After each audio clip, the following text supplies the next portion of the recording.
ये क्या? तुम सभी में से कोई भी इस जगह से बाहर निकलने के बारे में सोच भी नहीं पाएगा। इन्होंने भाई जी को फोन करके बुलाया है। इस शिवम के साथ आज हम भी नहीं बचेंगे। शिवम, तुम अपने लिए जितने चाहे उतनी परेशानी पैदा कर सकते हो, लेकिन हमें अपने साथ मत खींचो। कमरे में दृष्टि के सहपाठी भाई जी के नाम का उल्लेख करने से घबरा गए। बचने का कोई और तरीका न दिखने पर वो केवल शिवम को अपने साथ घसीटने के लिए दोषी ठहरा सकते थे। जगनपुरी गाजियाबाद का एक कुख्यात डॉन था, जिससे क्षेत्र में हर कोई डरता था। दिल्ली में एक कहावत भी थी कि जिसमें कहा गया था कि गाजियाबाद में ऐसा कुछ भी नहीं था जिसे जगनपुरी संभाल नहीं सकता था। उनमें से कोई भी इस तरह के भयानक व्यक्ति को ठेस पहुंचाने का जोखिम कैसे उठा सकता है? शिवम ने अपना सिर हिलाया और एक मुस्कान के साथ पूछा, क्या जगनपुरी वास्तव में इतना शक्तिशाली है? तू जगनपुरी भाई जी की पहचान भी नहीं जानता, फिर भी उनसे जुड़े आदमी को मारने की हिम्मत कर रहा है। इतना बेवकूफ कैसे है तू? तूने जिस पर हाथ उठाया है तू उसे नहीं जानता, वो जिसका आदमी है तू उसे भी नहीं जानता, बस ऐसे ही पंगा ले लिया। अब तो तुझे भगवान भी नहीं बचा सकता। तूने कोबरा भाई से लड़ने की हिम्मत इसलिए कर ली क्योंकि तुझे मार्शल आर्ट के कुछ दांव पेच आते हैं। तुझे ये नहीं पता कि भाई जी की दिल्ली में किस तरह की इमेज है। अंगद ने ठंडे स्वर में कहा। जिस तरह से वो काला कोबरा के पक्ष में ये बात बोल रहा था, उसके चचेरे भाई से ज्यादा वो उसका सगा लग रहा था।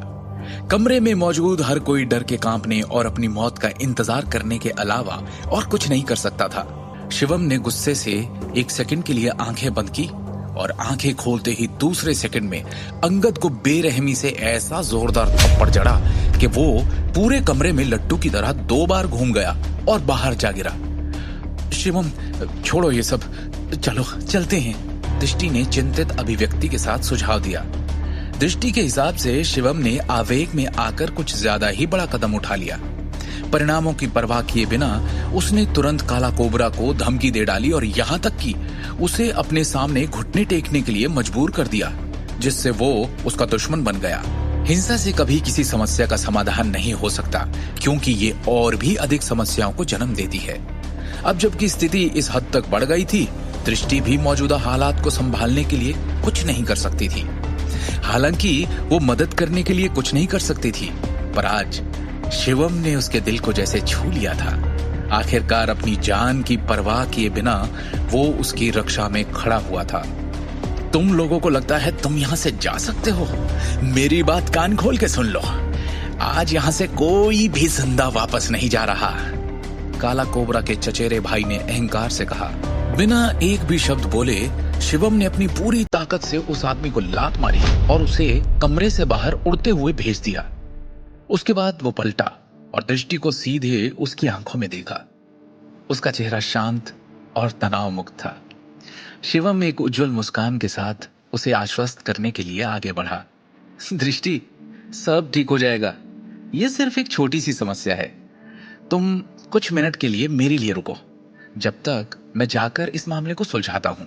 उन शब्दों को कहने के बाद शिवम ने काला कोबरा को कमरे से बाहर खींच लिया।